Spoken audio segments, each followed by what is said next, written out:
That's the first time ever I've unclipped the thumbnail and I've been muted. I can't believe I've just done that. I say good evening for those of you who can lip read. Good evening. You ask, we deliver on this channel. We do it a transfer show, and we're getting close to the summer, so we thought we'd better start getting one in. This one in particular, I'm really excited for this, actually. So we're going to be talking a little bit about the ins and outs of a transfer deal and the rules that maybe people don't know are in place, and some of the things that maybe hold up certain transfers that maybe we don't see on the outside. We will be discussing, obviously, some of the key players are on the thumbnail as well, so we're going to get into all that just after this.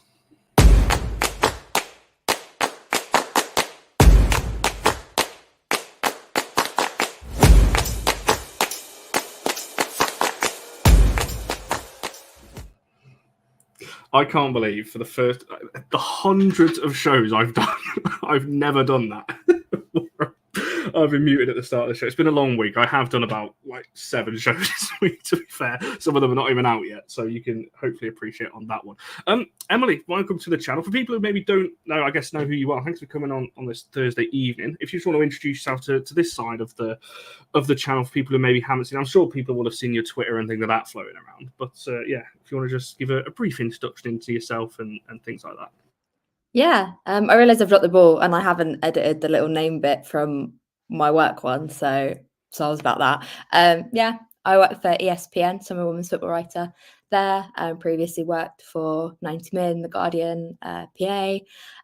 Yeah, so journalist by trade, and yeah, do pretty much mainly WSL is my main jurisdiction, England, but I get to dip my toes into lots of different things, which is really fun. But yeah, obviously transfers is a big part of my job, so chat about that.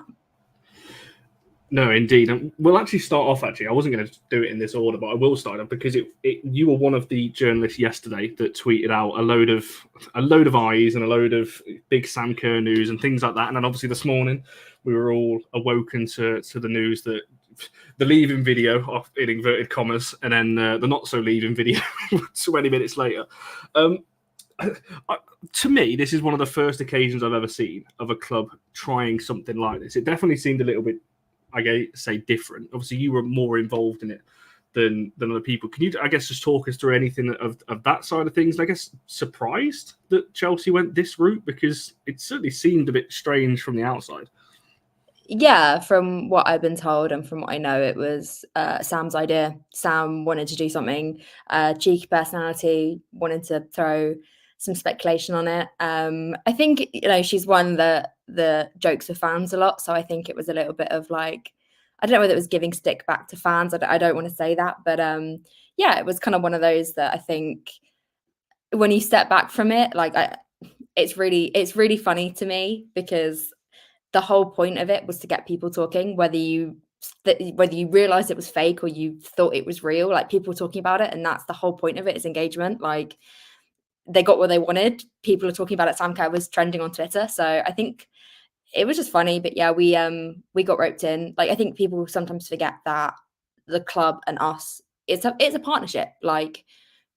We work with the club so closely. So, when they come to us and say, hey, do you guys mind tweeting out hey, something big's coming? Obviously, we were told about the 2 announcements so that we didn't plan to write, Sam Kerr leaving stories. And then, that's wrong. So, yeah, we knew about it. We all decided we kind of put a tweet out at the same time and just hype it up. Yeah, I think whether that made it obvious it wasn't going to be a leaving thing, I don't know, but yeah, it was one of those things that I've never personally been asked by a club to be involved in in something like that, but it was fun. I enjoyed the head loss on Twitter last night and this morning. There was some interesting reaction. I loved all the theories personally. I think after last night, it was just reading theories online. What I loved the most was everyone comparing it to Scottish Sam Kerr, who's obviously currently over at Bayern Munich, and trying to rope her into this somehow, that maybe she was signing for Chelsea or something like that. But yeah, I loved it, to be fair. I thought it was a bit strange, and I thought it was very it was just an interesting watch from the outside. I just thought it was something a bit different. We've seen all manner of of ways of contract extensions. I personally think Arsenal are leading the way in contract announcements. The way they do Leah Volt's prime example, I thought was an excellent way of doing it. But if anyone remembers that one, going back through when she made that fake Twitter account or like an alt account and was going back replying to Arsenal fans for months, and then went back when she signed it. I think that's the thing. Like, it's hard to be new in this landscape. Like, it's really hard to come up with something brand new. And as much as like we've seen a fake kind of 30-second clip and then it cuts to, oh, did you really think I was leaving? I think Chelsea wanted to throw a bit more speculation on it and try and make it look a little bit like it was a goodbye. And some of the behind the scenes videos of Kerr putting eye drops in to really commit to it, I thought was just hilarious. But I think when you take a step back, it's very fitting for the sort of personality Kerr is. So I enjoyed it. I don't think anyone's going to be that butthurt about it. Like, she's staying. It's happy days for Chelsea fans, not so much for other fans. But it was just fun. It was a fun morning. It was fun, more fun than I usually have, writing things. So. Well, I say we need something different in this game, and that was definitely something a bit different. So, I know Trevor Shea's put it a bit earlier on, saying we kind of knew Sam was staying. I think that's it, but I think that's why Chelsea maybe wanted, obviously, as Emily just said, it was Sam's idea for doing it, and I think that's why it just sums her up, doesn't it? She's a bit of a joker and likes to take the mick a little bit. And the videos of some of the behind the scenes stuff as well, if anyone hasn't seen that, of her like with dropping the eye drops on her, like to make it look like she's crying, things like that.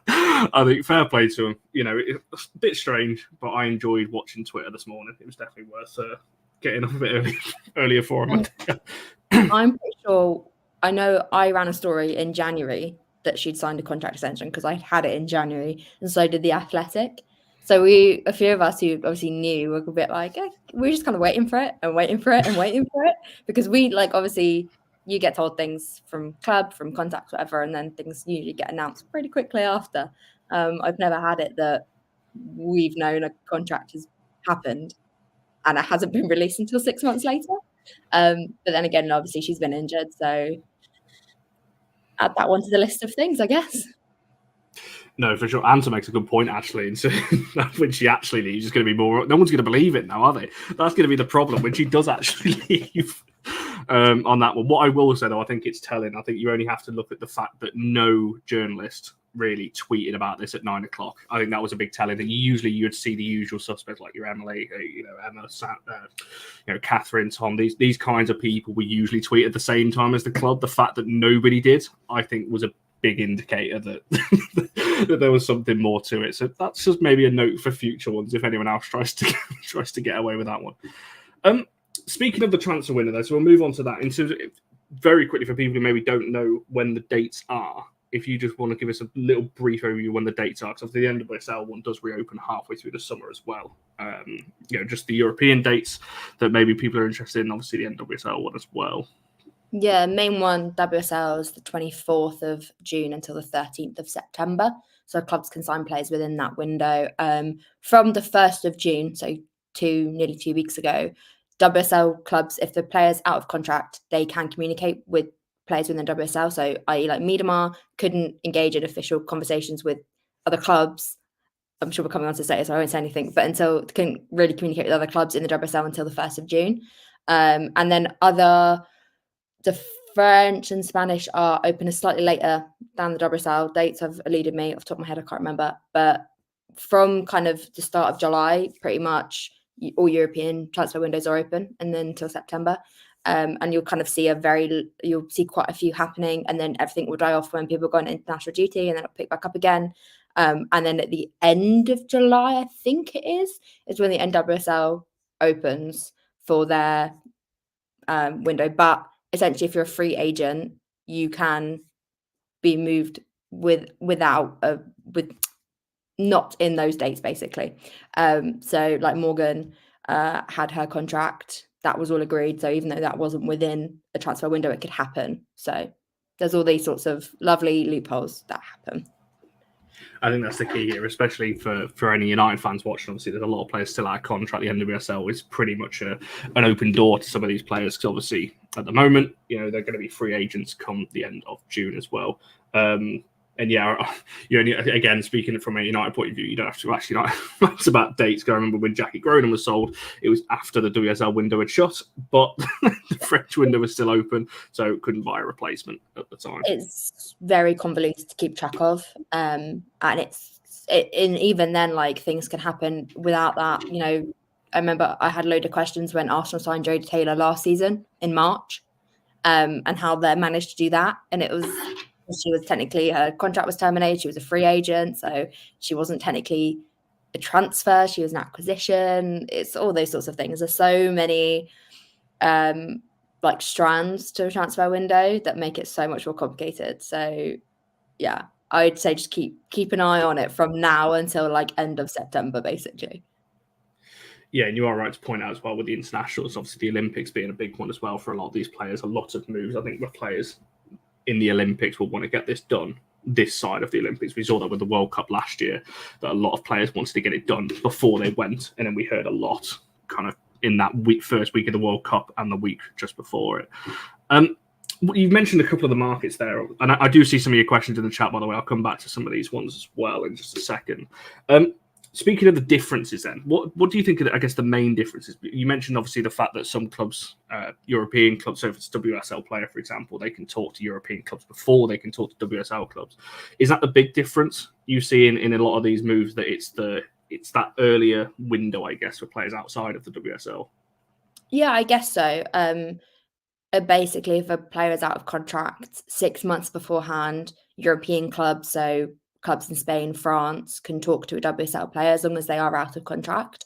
And that obviously happens a lot later for WSL to WSL clubs. Now, there are loopholes, and I'm not going to say that everyone plays by the rules. There are so many things that you can work around them so easily. So I'm not going to sit here and say that means that, you know, players and clubs don't speak before they're supposed to. They do. They probably do in most cases. However, technically, by the rules, yeah, you could essentially have a sort of verbal agreement with a club in France long before a WSL club could come in and speak to a free agent or someone who had their contract expiring. So I guess that's an added benefit for clubs further afield to do. Someone's just put there about third parties. Yes, that is a loophole that people have explored before. So there's lots of ways around it. I think the types of contracts as well, sometimes people can get confused in terms of like the ideas of like pre-agreements. So a club can kind of verbally or have a pre-contract agreement in place to sign a player, but can't actually formally do anything till the window's open. But those really mean nothing. We've seen that. I think Frida Marnon was an example that Everton and Willie Kirk thought he had something in place to sign Marnon, but Arsenal came in and when it happened, put it all through during the window. So those things don't stand up. But again, similarly, like if a player is in contract, these conversations have to be permitted by the club. So if clubs want to talk to a player that's in contract, the clubs have to permit that. So if you're a player at Arsenal and, you know, Man United want to talk to you, Arsenal have to allow that conversation to happen if you're still within your contract. So there's a lot more, I guess. It's sometimes hard because I think I see it a lot where I think we've touched on this before, the wording gets confused. I think we're going to come on to this in a minute, but I think being aware of what different things mean is so important with this, because it's so easy to misinterpret something. Or even like I've seen other journalists, and I've probably been guilty of it myself, that things get lost in translation and you say something that means something completely different.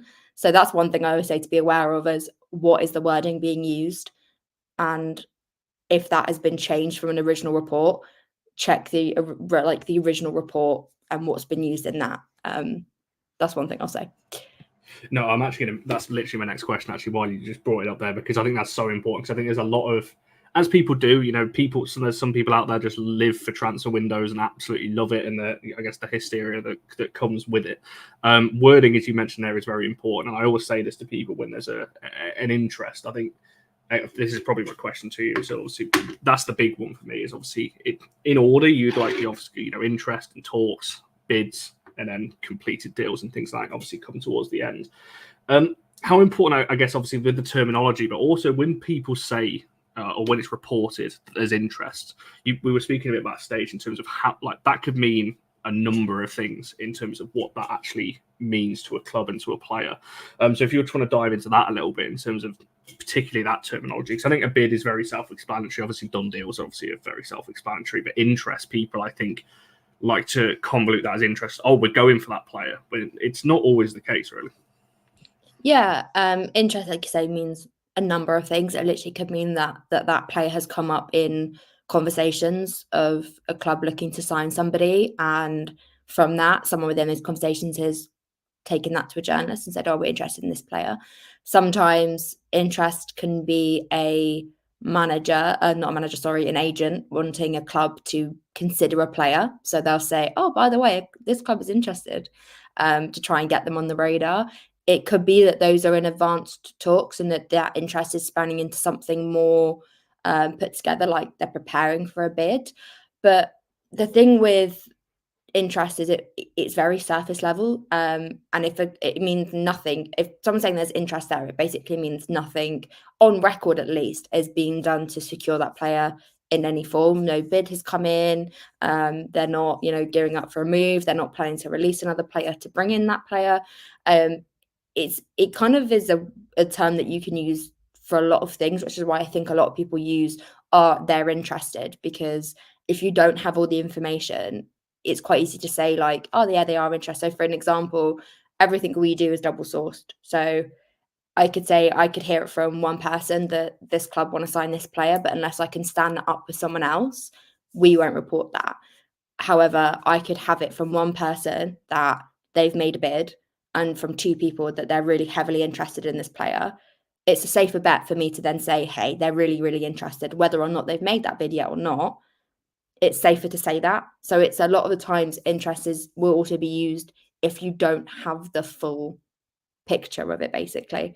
That's every journalist and everywhere will have different terminology for different things, but most commonly, if you see interest, it means it's pretty early on, or nothing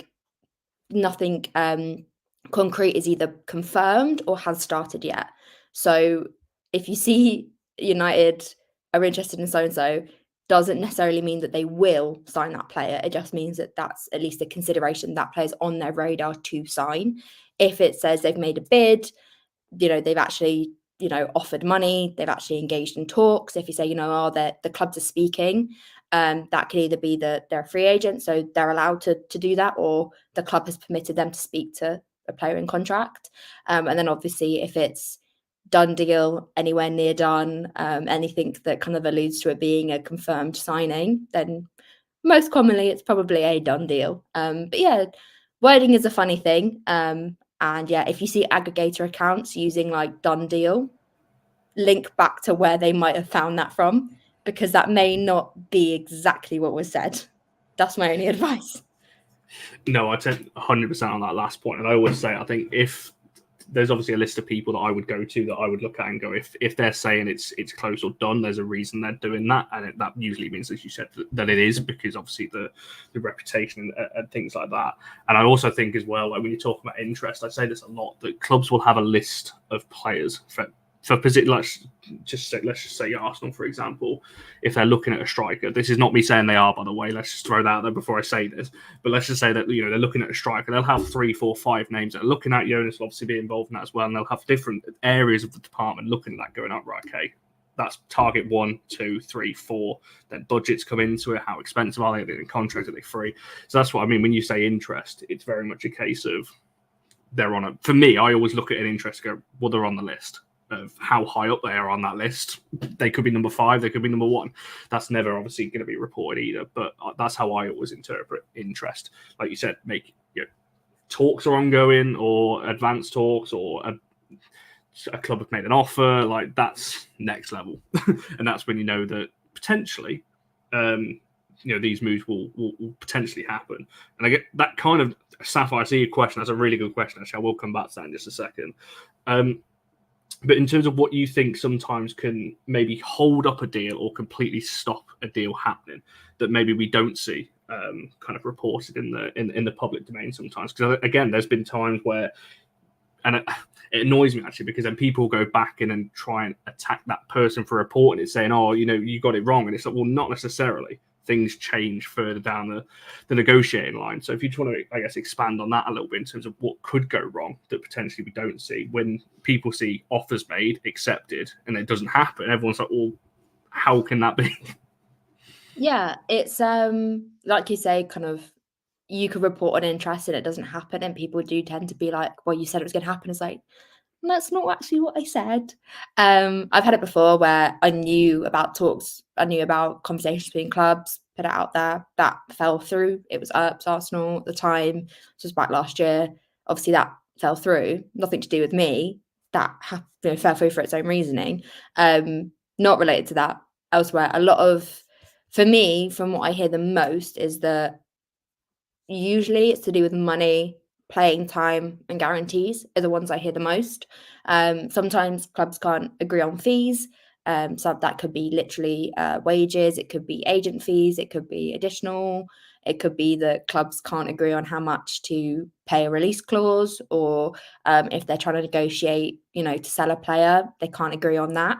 A lot of it, most of the time, comes down to money. There's a lot of semantics and a lot of sort of things get tied up, and there's a lot more that goes into budgets and moving money and paying for things than even I understand. I don't work in that side of things, so it goes over my head a little bit. But the one I hear the most is kind of talks can break down over money quite quickly, especially if the club just aren't going to meet the demands of a player. That's going to end pretty down quickly, because if they're not going to be able to find a way through it, why carry on a conversation that's never going to reach an end point?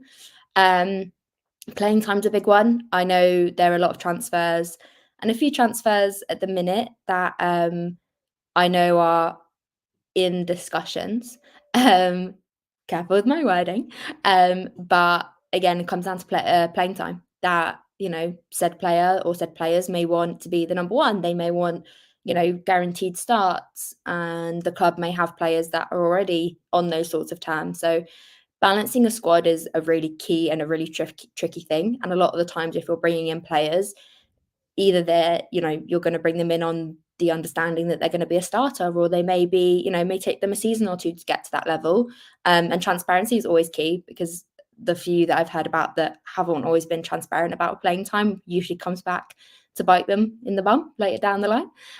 So I think that one is a big one that I've seen a lot, that kind of negotiations over playing time. Players want to be playing. It's so important when you look at national team and competitiveness. It's one of the reasons, at least I've been told, about Morgan, who just got announced at Washington Spirit. Playing time played a factor in that. She wasn't playing enough at City.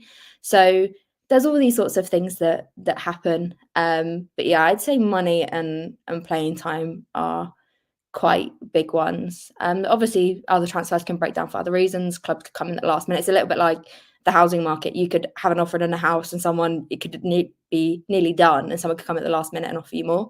Until it's a completely confirmed transfer, that can happen. So there is plentiful reasons, but I'd say money and playing time are the two big ones. Comparing to the housing market, it's actually pretty apt. Actually, I quite like that, and definitely I'm buying a house at the minute, so it's very fitting for me. I could well imagine that, actually, especially at the moment. The worst time to do it. Transfer window, buying a house, great. Good luck with that over the store at the moment. But you are right. I think an example that instantly comes to mind, and this is not because of my club allegiances, but Hanata Mirzal was definitely one that I would link to that, where it was very late. It was very heavily reported Liverpool. Then literally at the last minute, United. And it was within a day, reported United are close, done. And it was announced literally within those 24 hours. That's how quick, and I always say this to people, transfers can change in a day. I get asked a lot of, particularly obviously about United players, and it's like, I don't have an answer, because I can give you one answer today and it will change tomorrow. Like, it could literally change, by the 24 hours, especially with some players. Obviously the bigger names and so on. About T is just listing United players. As soon as you mention playing time, it's just United player, United. Yes, I can. I see that that one. Yeah, I think your playing time is one of the biggest reasons for players moving before expiry of contract. I think it's the biggest one that I've seen, is that players want more playing time. They need it a lot of the time for national team, or at least to be playing regular minutes at the national team. So it's a big one that I've seen that comes down to it. A lot of players will move if they're not getting enough playing time. And that usually it's a mutual decision with the club. If that club that they're at can't guarantee it and they know it's going to be better for the player to move, a lot of the time that's facilitated quite quickly to support the player and to allow the club to then bring in someone else that they can either, could be a more of a bench player if that's what they need, or develop them further into the next starter. That happens quite a lot. No, for sure. And one of the players, obviously, TJ, you've mentioned, I think, about talking about Irene Guerrero. Obviously, this has been reported, so I can say this. Yes, I think that is a big factor in terms of playing time for her. She was established in the Spanish squad. Obviously, that Spanish midfield is absolutely stacked anyway, but she was actually in that squad. Now, obviously, she's dropping out of it because she's not played. And you don't just lose your playing time, obviously, with your national squad. You start losing match fitness as well. You can do training games all you want. It's not the same as playing actual matches at a high competitive level. So you start losing that edge as well. So yeah, it's a massive thing on that one. One of the things when we were speaking about doing this show, you mentioned EU criteria and things like that. So that was a big one, I think, on that one. And I guess if you just want to expand on that in terms of what you mean by that, and I guess maybe the different rulings potentially around that. Oh God, we could be for hours. Basically, what it comes down to is to get a visa as a football player, a women's football player in England, you have to meet a certain level of criteria, and that's basically a point system. So that will be points playing in the EU. It changed last year, and I haven't got it in front of me. So if I get anything wrong, no, I didn't. I'm kidding. If it's really convoluted, but essentially you have to meet a points to be able to move to the WSL. So it's why you'll see a lot of players will play in Europe, because you can't get those points if you're playing in other leagues in kind of underdeveloped areas. So for a big one, simply just because I've had conversations with players and agents around that, African players, Central American players will move throughout the leagues, mainly in Europe, because that's how you can get the most points quickly. You do also get them for national team play, but obviously if you're a young player, you're not really going to have a lot of points for your national team. So playing within Europe and then moving to WSL is possible. But yeah, it comes down to basically how to get the visa. And it's a really annoying thing, because I know lots of clubs that would love to sign players. And it's one of the big questions when we talk about diversity in women's football. We obviously lack a big diversity in WSL. We only have one African player in the WSL currently, which is really, really terrible. The problem is that you could try and scout a load of players from African nations and other nations, but physically they can't come to WSL if that's their only playing history, with these criteria in place. I don't know if they're going to get revisited at any point. I think it was something that I heard that it was a consideration, but they only got changed. The bans got changed last year, and it really meant nothing. Like, it just slightly altered it for a few different countries and a few other nations. It slightly moved. On the bigger scale, it means that those players need to basically play through another league, a more developed league, to be able to then transition into WSL and onwards. I don't think any other league has such strict requirements as England does. That's quite a big thing, but just from what I've seen in conversations, in my opinion, we have the strictest rules in terms of EU criteria and visas. I remember, I think it was you that tweeted this year when you were talking about the change. I remember speaking to you about it at the time, and you were trying to explain it to us. I've got no idea what you're telling me. I expect agents that don't completely understand it, because it's one of those things. It's like applying for a visa to go and work in another country, but far more convoluted and far more complicated.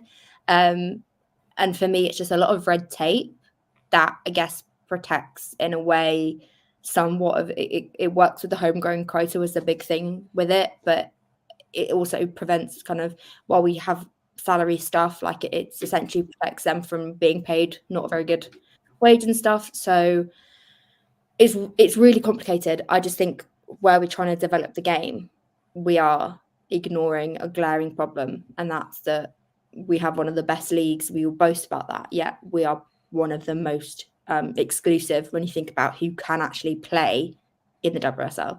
But like if you look at Cooney Cross, wouldn't have been able to sign for Arsenal if she hadn't been playing in Europe. Like it's quite crazy to think about. You see a lot of those make that jump from, I guess, a league that maybe is outside of this to one of the Scandinavian leagues, particularly Sweden. And then there's obviously Cooney Cross, a big example of that. Then they go from Sweden to the WSL because a lot of particularly Scandi players and players that play in that league end up wanting to move over to the WSL as well.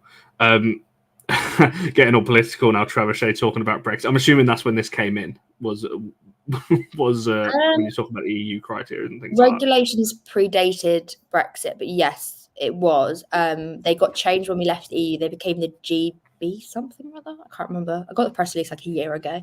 And I don't this is how much I don't deal with it. Like it's like I pretend like it doesn't exist. Because right now we don't have to deal with it because essentially clubs aren't trying to scout these players because they physically can't bring them without lots and lots of red tape. So we don't have to really deal with it as journalists because it's not faced with it. I think there will come a point where we start pushing back against it, we as a collective in terms of women's football fans and people working in it. But I think it's so complicated. But yeah, someone put kind of like a credit rating. Kind of, you basically, to get a visa, you have to hit a certain amount of criteria, and if you don't hit the criteria, you can't get the visa to play in the WSL, basically. And it's just so stupid. But other countries have them, and there's a lot more loopholes. It's a lot easier.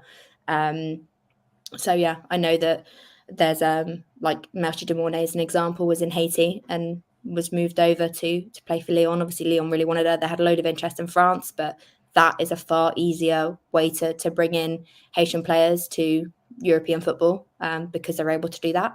We don't really have anything like that we're able to kind of be like, oh, we're going to bring an influx of these players that then have opportunities to play because they're very talented, but we just don't facilitate that, which I think is really, really disappointing. Especially when you're talking about the WSL, obviously over here in England, it's like to be seen as the best league in Europe in terms of compatibility. Is that word compatibility? That's definitely not a word. Competitiveness. That's a better word than what I was actually trying to say there. Into the competitiveness and obviously the way it's grown in terms of obviously television rights and how it's broadcast and all of those kinds of things. Whereas you look at things like this and how much talent we're denying over here in England because of these, I guess, strict rules that are now in place. And if you are a player, like you said, you're going to go to France or Spain or Portugal, Sweden, wherever it is. That is an easier move first, and it's a shame really because you take 2-3 years out of a player's career, and these players, in particular at the moment, don't necessarily have that time to wait a couple of years because the club and the WSL that's potentially interested in that player has probably moved on by that point and is then looking at somebody else that's, as you said, an easier option. Yes, competitive. That's what I was going for. I don't know what I was going for. I was trying to mix up competitiveness and compatibility, and I was trying to that's just not a word. So that's what I ended up with in the end. I did that today. I went back and forth my editor because I was writing a piece today and I kept using the word undroppable because I'm like, oh yeah, that player's undroppable, and I wrote it in my copy, and he was like, that's not a word. I was like, undroppable. Yes, it is. So we had to put it in quotation marks because it doesn't actually exist. I was like, so how do you, what's a word to describe a player that without going, that player now cannot be dropped because they're that good? Like how, it was too wordy. So I've invented undroppable as a word. We'll get that in the dictionary at some point. Speaking of rules and things like that, obviously there's a lot of questions about individual players and things like that. Don't we worry, I've starred all your comments. I'm coming back to those in just a second. Another, obviously, I guess, rule in here, I don't know whether it's the same across Europe, particularly in the WSL, obviously is the ruling, obviously, with under 18s. We saw this last summer from a United point of view with Emma Watson. I think Evie Rabdron had something similar as well. What do you know about the difference in rulings there? Obviously, we spoke a bit about pre-agreements and things like that for players like that, because there's a lot of talented, I guess, 17-year-olds that are maybe on the cusp that these clubs are looking at, but maybe can't get the deal they want done until they turn 18 over here. Yeah, so obviously, if you're registered as an academy player, you can play for that club in the WSL. You can be registered. It's like basically you can play. You're not fully registered as a full player. It's similar with examples like Mike Hamano wasn't registered as a Chelsea player last season. She was registered as part of the academy because she was playing with the academy, but that meant that she could still be on the bench and play for Chelsea. So that's one way that happens. But basically, once a player turns 18, they can sign a professional contract. They can't, in the UK, we cannot have professional contracts before 18. We just don't do it. NWSL didn't do it until, actually, it was Olivia Moultrie who launched the whole thing against the NWSL to be able to play under the age of 18. And now you've got like 15, 16-year-olds that can play in the NWSL. We've not done the same here. We're still very strong on the 18. But what happens is that when a player is 17, they can sign a pre-agreement. So they can sign basically a pre-contract to say that when I turn 18, I will sign for this club. And that basically prevents other clubs being able to come in and sign that player. Again, it's not so straightforward. There have been other times where I've heard of slightly different things. Lexi Potter at Chelsea signed a full contract even though she wasn't 18 because there are loopholes to it. It's really confusing, and I still don't fully understand how Chelsea got around signing Potter the way they did. But essentially, it kind of protects the younger players from being forced into basically what you'd call like a full-time job, all of these things, until they're old enough to do that, basically. But it does mean then, when you've got a 17-year-old that is on the fringes, it's really difficult for that player to then, I guess, make those sorts of moves. Like you can slightly sway the tides, but essentially it's there to protect the players. So I do think it's quite a good thing. But what held up Emma Watson's transfer was that at the time she wasn't 18, so the club had to wait till she was 18 to permanently sign her. But that doesn't mean you can't have verbal agreements or pre-agreements or anything like that in place to try and ensure you do get that signing. So there are ways to help it, but unless you completely change the regulations to allow players under 18 to have full-time contracts, that's going to stay the same for a long time. I remember the Watson one so well because United, obviously, I don't know what they'd done, whether they signed her on as an academy player or what at the time. But obviously, she was in training with United. They were leaking it. She was in the background of pictures. Like, there was training gear of hers everywhere. Like, everyone knew it was coming until, obviously, United then officially announced it like 3 months later or whatever it was over the summer. Last summer. So, as you mentioned, there's definitely ways around it and things like that. And TJ's mentioning, I read that as Villa to start with. It's not, obviously, I'm super ACFC. Is that Arsenal? TJ, you might have to elaborate on that one because Arsenal's usually AFC. I didn't know why, but the first club that came to my head was Acton Town, that aren't even a professional club, and that's not even AC. Unless TJ, you might have to elaborate there because I read that as Villa. I don't know whether you've swapped the C and the V are right next to each other on the keyboard. So I imagine you mean Villa on that one. But I can't remember the 16-year-old. Oh, Angel, yeah. Oh, NWSL can sign, I think it's 15 and above is the rules. Don't quote me on that, but they can sign under 18s and they can play full-time because a player, Olivia Moultrie, who's one of the NWSL young absolute starlets, who's incredible, basically took it to court to try and actually have proper playing time. And I think she was 16 and had, I think, started more than half of, I think it was Portland Thorns games at the time. But I think you're on Giselle Thompson, I think, is the 16-year-old they signed recently, or one of them. Casey Fair's the other one that they signed quite recently. He's like 17. Can't remember if she was 16 or 17 when they signed her, but they have completely different rules to here. But I'm quite comfortable with the over 18 rule. I think it safeguards a lot of potential issues. No, I think you're right. I think when you're talking about, I think 17 is probably a fringe thing as well. But when you're looking at 15, 16, to me, they should not be playing like full time in a like fully professional league. That to me is just too young. When you think about it, a 15-year-old sharing a dressing room with a 33-year-old, it shouldn't be happening. So that's my big gripe with it, that those rules are in place to protect the youngsters, and that should stay the same. No, I agree on that one. Right, I guess we'll kind of move on a little bit. And there's a couple of I want to get back to this question because I did a TikTok on this ages ago in terms of who I thought it might be. Now, this is purely, I guess, an opinion question on this one in terms of who you guys think will be the first million transfer. Who will it be? Sorry, when do we think it is, and who will it be? I think the when is easier to answer than the who. I can't lie. Because when you're thinking, obviously, £1 million transfer, it's got to be someone who's in contract, and it's also got to be someone who's then willing to move. And I narrowed it down to about 3 players that I could think of at the time. This was going back to like February, mind.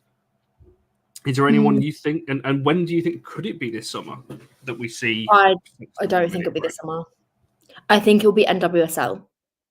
I don't think it's going to be WSL. I don't think it's going to be Europe. I think it'll be NWSL. I think if you look at the way money is going, the commercialization and the way that the NWSL are able to spend money. I know that the salary cap is there, but obviously you've got the what's it called, the trade money you get for players that's outside the salary cap. I literally talked to someone about it today, and the word's gone out of my head, and I can't remember what the word is.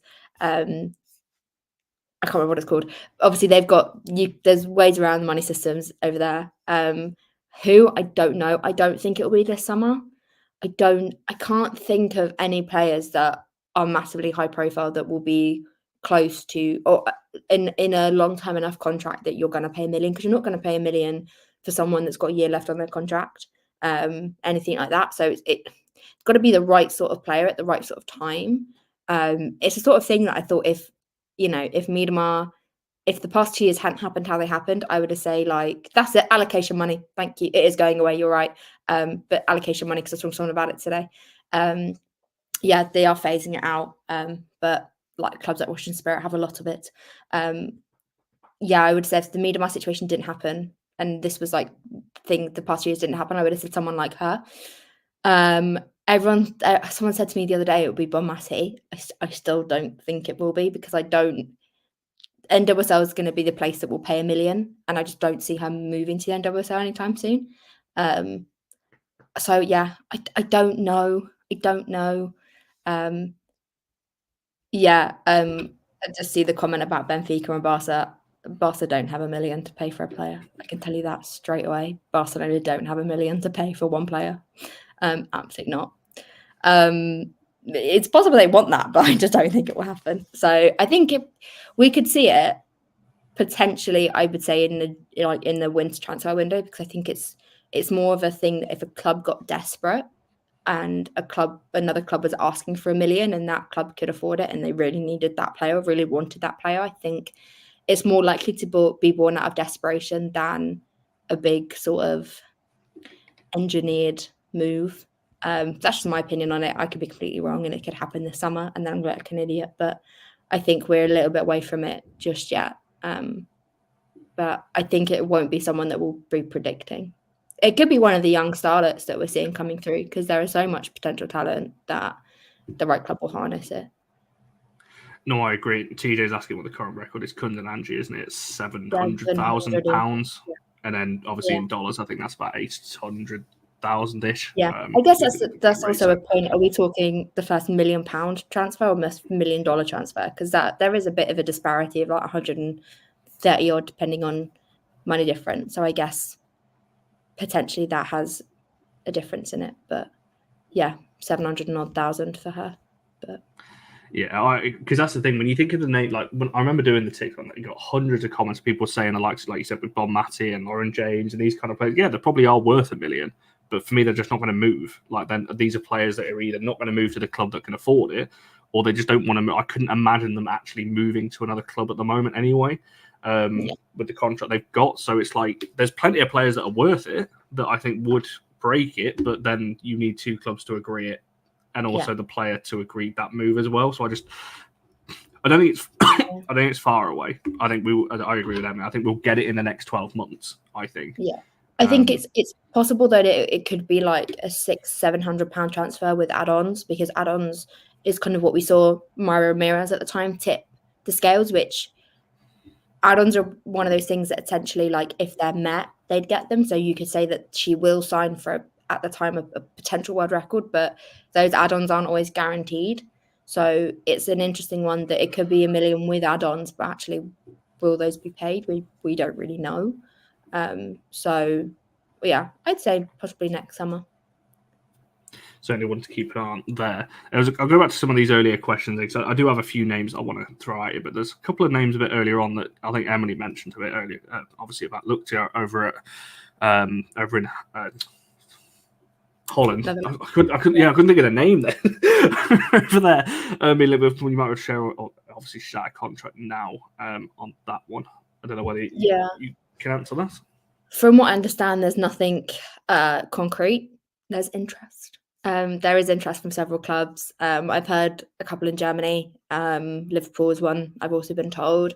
A player like her, she's going to have a lot of interest coming in, and it will be an interesting race to sign her. I haven't personally heard of anything more solid than there are options, there are offers, and she's deciding.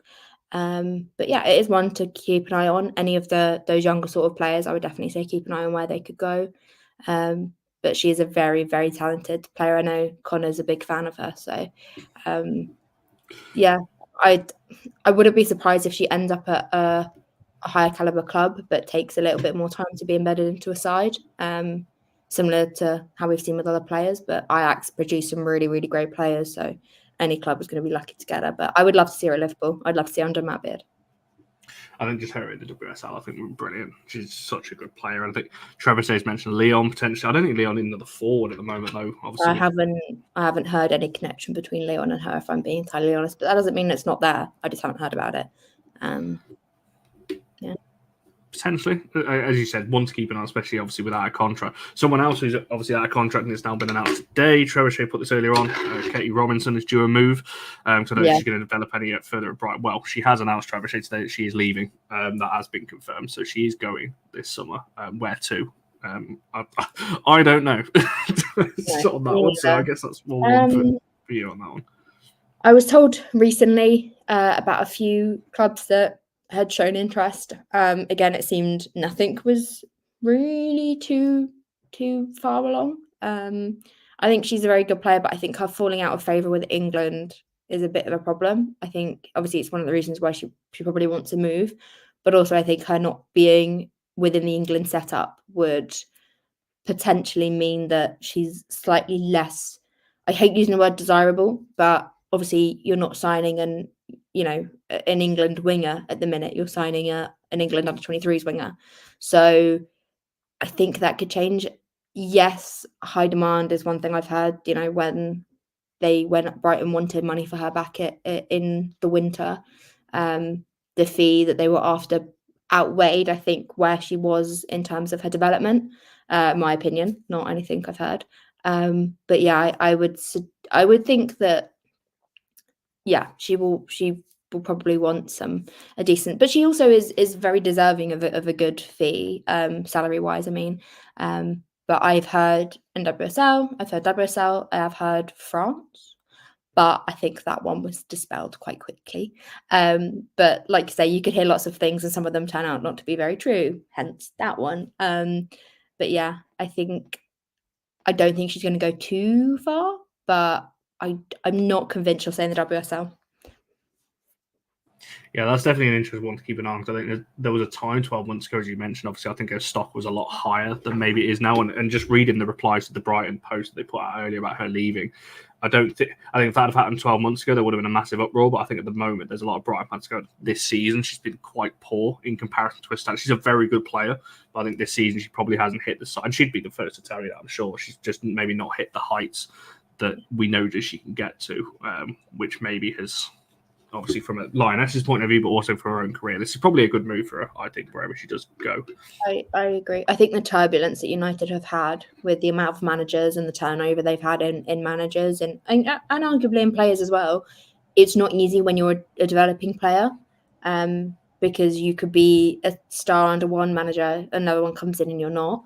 You could be learning one thing under a manager, another one comes in and that goes out the window. So I actually think it's probably one of the hardest positions to be in for her, is that actually it's not all down to her ability on pitch that is why she's in this situation. I think a lot of it has probably been caused by the environment she's been in for the past 2 years.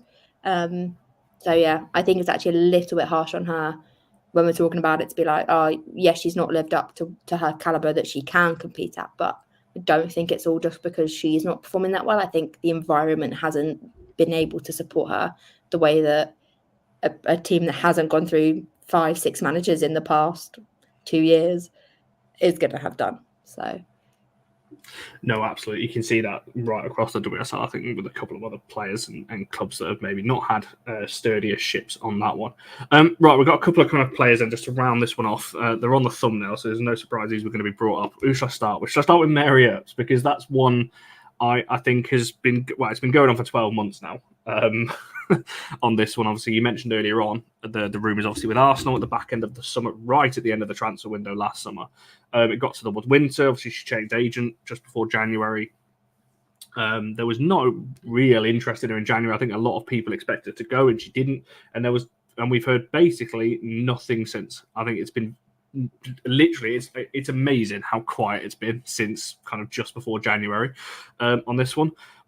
What do you think is going on there? Again, this is, I guess, from an opinion point of view or from an information point of view. You can answer it however you want. But this is a big one because I think I'll take my United hat off. For me, looking at United from an outside, this is a really big key one because over the last couple of summers, United have let a lot of players go, maybe not just to do with them, that are big names for free. And this, to me, if this one happens as well as some of the other players United got out of contract with Zellum and Keats, Garcia, and the likes of, I think this will hurt United more off the pitch than it does on it, personally. Because I don't think on the pitch, Fallon Tullis-Joyce, she's an exceptional replacement if Mary's to go. But I think off it, this might have a big dent, letting another big player go. What's your kind of thoughts on this whole... I'm going to call it a saga because it's been going on for 12 months now, and we're 17 days or so away from her contract end, and we've still got absolutely nothing or any idea what's going on there. Yeah, I think firstly, just because she hasn't signed a new contract now with United doesn't mean that she won't stay. I've seen it before that it just took a really long time for negotiations to happen. I think the thing with Earps is that you're getting a player, but you're also getting a brand. You're getting one of the most high-profile players in women's football right now. Everyone knows Mary Earps. So I think for clubs, it's a really attractive thing to have that because you're bringing in a fan base, you're bringing in a commercialization opportunity, but that then comes with a price. And I think one of the big things is probably that right now we've seen this massive trajectory of England players and their value going up, not necessarily just related to their footballing ability, but because they're such high-profile people now. And where some women's football clubs obviously have money and can afford large salaries and large fees and all these fun, lovely things, other clubs are not on parity. And so there may be clubs that want Earps that just can't afford her. And that's one of the things that when you think about other players and kind of their salaries and how much transfers have happened for and how much players have moved for, it's hard to think that Mary Earps is, she's going to be up there with some of the highest earners. And you may argue rightfully so, you may argue not. That's not for us to debate really. But I think that's probably a factor because I've heard a lot less for her than I did other goalkeepers that were far less advanced in terms of, they weren't England number one, they weren't a Euros winner, but, they were reasonable in terms of they're an actual realistic target for them to pay for. So I think I wouldn't be surprised if some of the lack of communication is simply because maybe clubs can't necessarily afford her. They may want her, but they may not be able to afford it. As far as I'm aware, Arsenal are no longer in the picture and haven't been for a very long time. I've seen it somewhere that there was still links and that was still consideration. As far as I'm aware, that's done. They're not interested. That's not happening. I knew contracts had broken down back in November between them two for the winter window. So I'd be very, very surprised if they were revisiting that again.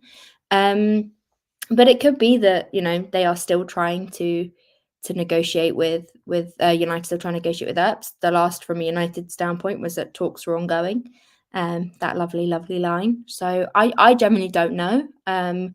I've not been able to get anything really that concrete, which happens sometimes with transfers, that whether or not people aren't talking or whether, there may not be a lot to talk about. I don't know. But I think it is going to be a really interesting one because I think it could, like you say, it could be a big thing for United to lose such a big name. But I also think that whatever club get Earps, or if United keep Earps, it will be really interesting to see how the trajectory of that club grows based on that one singular player. Because it's something that I've always been really interested in, is how much the individual players contribute to a team and the attractiveness of a team to a fan base. So I'd be interested. I don't know if NWSL will happen for her. I feel like she won't want NWSL yet because I think it's really difficult to play a European, play for a European nation and play in the NWSL. It's really, really difficult. And someone like her is not going to want to give up her England number one yet. And I have a feeling if she goes to NWSL, there is a risk that she could fall out of favour with England simply because of scheduling and conflict and all these sorts of things. So if she goes to the NWSL, in my opinion, it would be a last resort. Just because I think it's not like when Carly Telford went. She was further along. She wasn't looking to be England number one. It's different now with Earps. So I don't know. I think if she goes to NWSL, it's a big risk, and I just don't think her team will want to take it yet. No, I agree. And I think people forget as well, although this is a free transfer, the wages that you mentioned with Mary, and there's other things as well, people have mentioned the sponsorships and all kinds of things that are coming with her. You're essentially signing a brand when you sign Mary Earps at the moment. And I think at the moment, there's obviously the Lionesses are huge over here in the WSL anyway. But to me, Mary's one of the biggest names certainly in this country right now. And I think if she was to whichever club get her, I think is... Yeah, I think they're going to be pushing on, like, as you mentioned, with a fan base that will follow her. They will, this one really intrigued me. Not just because of I said earlier, my club allegiances, but I just think this to me is a massive one. Like just purely from an off the pitch thing. I think from a United point of view, but also from her, I think she's probably got a couple of options in Europe. That's probably about it. I don't think there's many. So this one's going to be really interesting. And like you said, just because she hasn't signed yet doesn't mean to say she's not going to. I wouldn't be surprised if she signs this on the last day of her contract or something.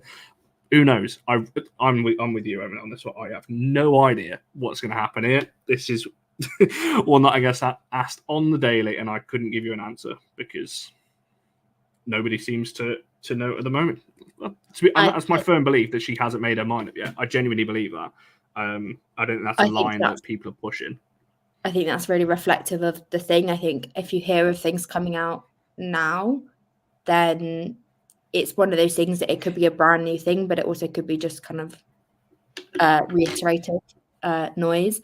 I don't actually think decisions have been made. I actually don't think Mary or her team have decided what they're doing. I know her agent, but there's nothing genuinely. I don't think they've made decisions yet, and it could potentially be that they're waiting to see what happens with other movements. Because if another club come in for a big goalkeeper elsewhere, then that may free up space. It's always one that you play a bit of a game. Do you wait? Do you take an offer? It may not be your best offer, or do you wait for a potential other offer that may not come? It's a waiting game. So I wouldn't be surprised if they're waiting and sitting on potential movements elsewhere to see then if another opportunity opens up, because these things happen, and it'll be a big window. So I don't know if we'll know anything, but before maybe July, August time on her. It could be September, but I would say maybe later down the line is when we'll hear more on her and her situation and what she's deciding. No, absolutely. So keep your eyes on United, I think, on that one. I said this before. I think with a lot of United's outgoings, we're not going to hear anything for some time on that one. Two more players left, and I just wanted to bring up, Emily's beat me to it. Frank Kirby was the other one. Again, Chelsea announced that departure, and we've kind of heard nothing since. I think people are assuming that she's probably going to potentially stay in London. Obviously, Liverpool have been linked as well. Well, I say linked, I don't know whether they have or not. I'm just making that up. But there's been a lot of, I guess, online speculation as to where she's going. What do you reckon on this one? Do you think she needs to stay in the WSL potentially for her? Can you see her going elsewhere? NWSL's another league that's potentially been mentioned for her. What can you kind of see from Fran's point of view on that one? I've not personally heard Liverpool, but that's just my contacts haven't told me about that. It doesn't mean to say that it hasn't, or though that isn't a thing. I just haven't personally heard on it. I've heard a fair amount. I've only really heard of one London club that I think is a genuine, actual kind of decision. I've heard lots of other things like Crystal Palace, but that's not. I don't think that will happen. For me, I didn't hear that, and I don't think that's a club that Fran would be interested in, simply because she's a far higher caliber than a club that's just been promoted, which sounds really awful, but it's one of those things, like, she's coming from 5-time champions to the recently promoted club. It's a very different environment. I just don't see her in. I don't think it's a necessity for her to stay in London. I don't know whether she would want to. I would like to see her go abroad. I think a few people said Sweden. I've heard Sweden. I've heard Germany, but it's a really, really interesting one. Someone has TJ's touched on in there about Spurs. That's the club that I've heard most heavily linked with her. Again, as a Grace Clinton replacement, assuming that they don't sign her permanently, but then that's kind of insinuating she's a second choice, that if they got Grace Clinton, they wouldn't want Kirby. And I think Kirby is, even with injuries and stuff, is too good of a player to be your second choice for me. But I grew up a Chelsea fan. I grew up watching Frank Kirby, so she's one of my favourite players that I've watched for a very long time. I would like to see her in Sweden or in another league. I wouldn't be surprised if she goes to a manager that she knows fairly well. But yeah, she's an interesting one. And I think obviously I've heard on Miedema as well. That's an interesting where she could go. Neither of them are looking at retirement before someone puts they're going to retire. And from far as I'm aware, neither of them will yet. But yeah, I think if she stays in England, I think most likely it would be Spurs. If she goes abroad, I could see her, I don't know. I don't know. Yeah, I think Sweden's actually a really good shout. Hammarby and Brand has been mentioned obviously as well over in Norway. They're two good shouts potentially.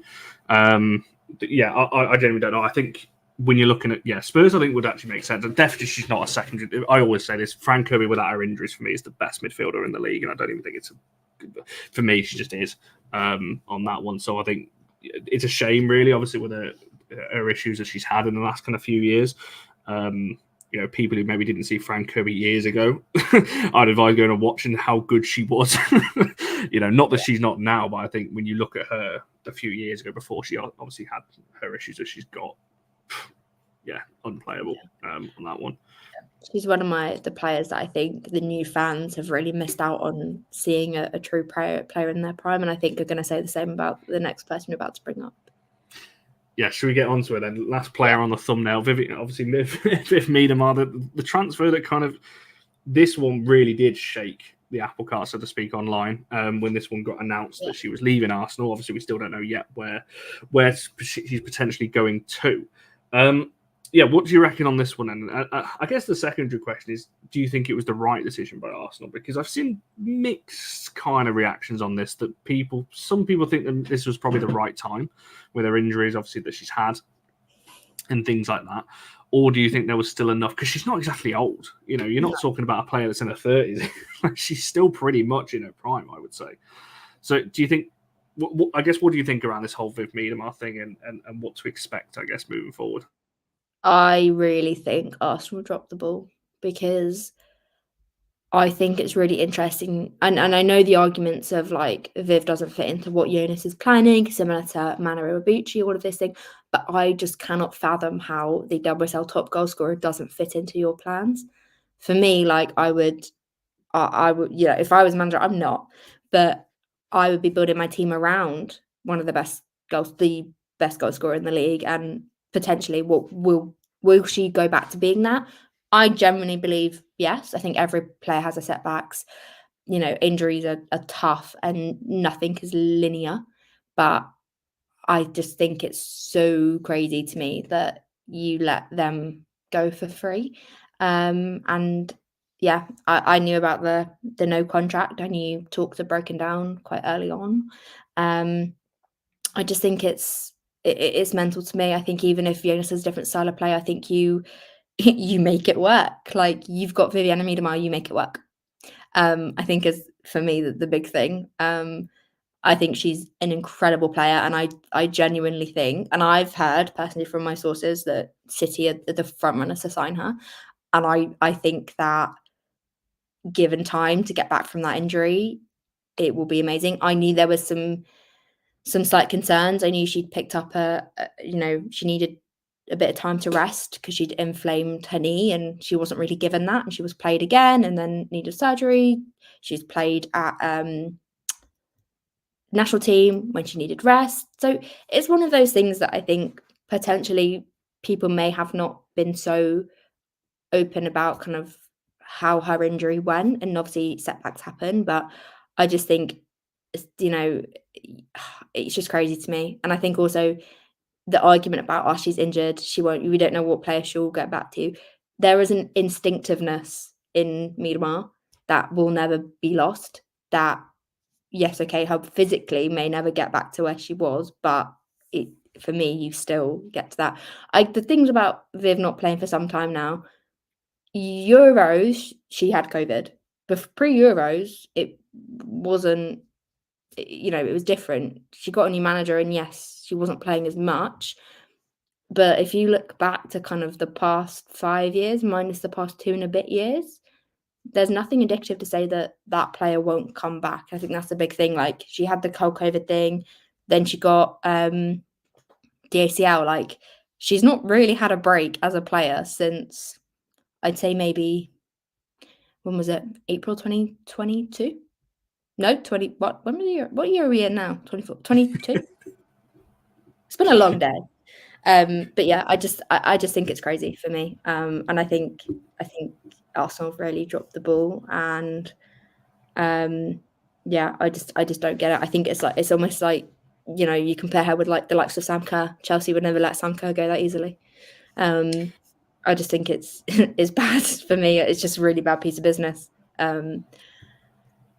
I don't Certainly know. if she goes to City, because that's one of your direct rivals for the title. Obviously Arsenal are pushing for the WSL next season, and a strike partnership of Bunny Shaw and Miedema is not exactly a bad one. You've got, as you mentioned, obviously the all-time top scorer, the last year's or last season's top scorer, both together in this. That's ridiculous. Yeah, I think that's the thing. Someone touched on it, like, Jonas wants to play really, really aggressive football and very, very fast-paced football, and she necessarily doesn't fit into that. But I then don't think that means, you let her go so easily. But it's an interesting one, because I think you're going to adapt your game for 101 different scenarios.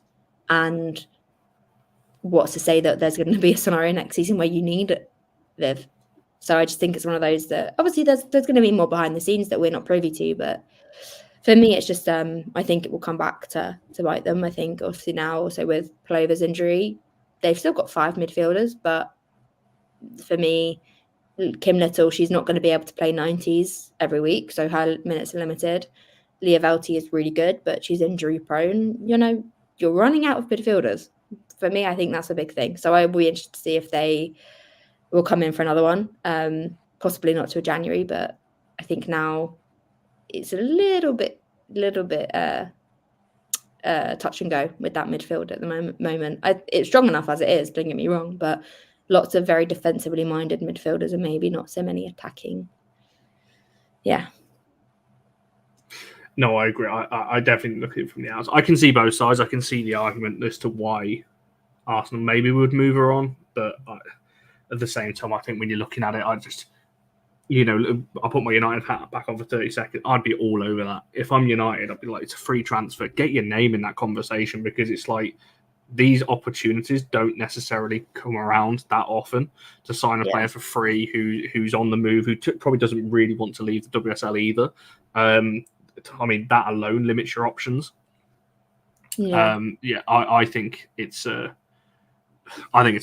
bad move on that one. I agree with you, and I think it's just I don't know.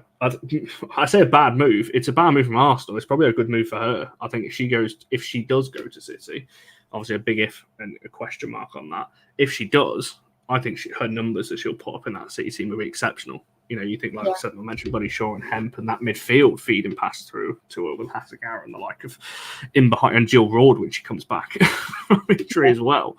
Like, that's going to be incredible. So yeah, I think Wrighty said quite a lot on that back when her exit was announced, and I think he summed it up really, really well, that you're getting an incredible midfielder, but you're getting an exceptional goal scorer. And I think we're not looking at Viv in her prime right now, but I just don't think it's just not easy to sit here and say that I've seen people calling her washed up. I've seen people saying all these different things. I'm like, you cannot look at someone that has had the history that she's had and then make those assessments. I think giving it another year, seeing how it goes with whatever new club, and I think she'll be back to a incredible form that is probably going to be heads and shoulders above a lot of other strikers, in my opinion. But yeah, no, I agree. Certainly not at 27. Like if she was in her 30s, I'd kind of get it and be like, okay, I can see why, but not 27. You can take the risk for another 2-3 years and see what happens then. I said if she's 32, 100%, I get people's arguments of going, it's not worth the risk. 27 is worth the risk, in my opinion. So, yes, we shall see what happens on that one. I saw someone mention whether the links to Bayern are true. As far as I'm aware, no. As far as I'm aware, she will not go back to Bayern. No. Doesn't mean to say that I'm not privy to something else, but as far as I'm aware, that's not happening. I've heard there are one or two other clubs that were in the mix, but from all I've heard is that it's City is the leading party to sign her, and I think they will probably get that done.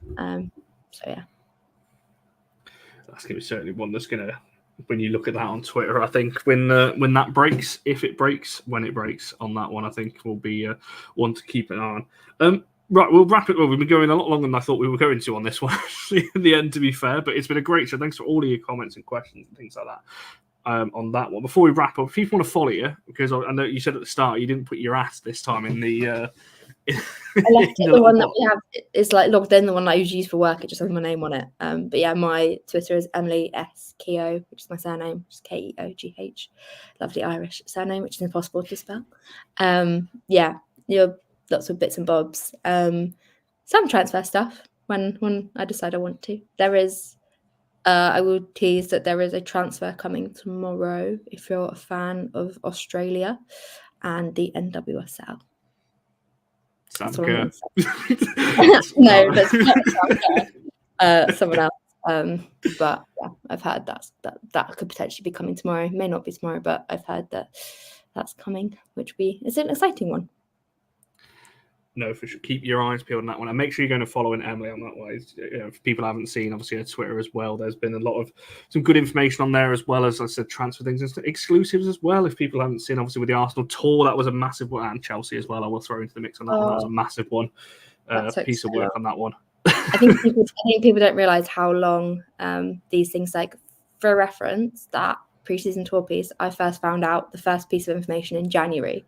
It then took me until May to have all the pieces put together and double sourced and on record that could go live.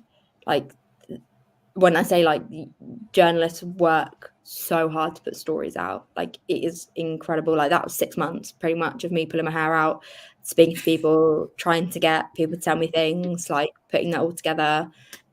These stories take such a long time to put together. So if you see them, please interact with them, because that is really helpful. Because if you want to keep funding coverage of women's football, it's got to come from numbers, unfortunately. That's what happens. Oh, thank you. So if you see it, please interact with it. No, definitely make sure you do. On that one, and I appreciate all your comments as well and everything else. As Emily just mentioned, can we do more? This definitely won't be the last transfer show we do. As we said, we're getting closer to it. The reason we didn't do it before then, because not a lot has happened, to be honest, in terms of transfers over the last kind of couple of weeks. We're waiting until we get some solid information, as Emily said a bit earlier on as well, on that one. So yeah, there'll be more coming, that's for sure. It's probably won't be the last time you see Emily over the summer on this channel and everything like that. Make sure you like the video, subscribe it, all of that kind of stuff. We'll be back on Monday. Who's hosting on Monday? Laura's hosting on Monday. So keep your eyes peeled for that. If you haven't already, go and watch the interview with Abby and Grace, the Thornaby show that we did 2 days ago on Tuesday. If people haven't seen, obviously their team is getting reinstated now, which is amazing news on that one, after it was obviously voted to be closed down. So you can go and watch that interview. I think when you watch it back, you'll notice manager Abby speaking very much like that was going to happen. I think we knew that this was coming, so it's great to see today that is looking like that's going to happen. So make sure you go and watch that. Following Emily, as I said. And yeah, have a great weekend all. We shall see you guys again on Monday.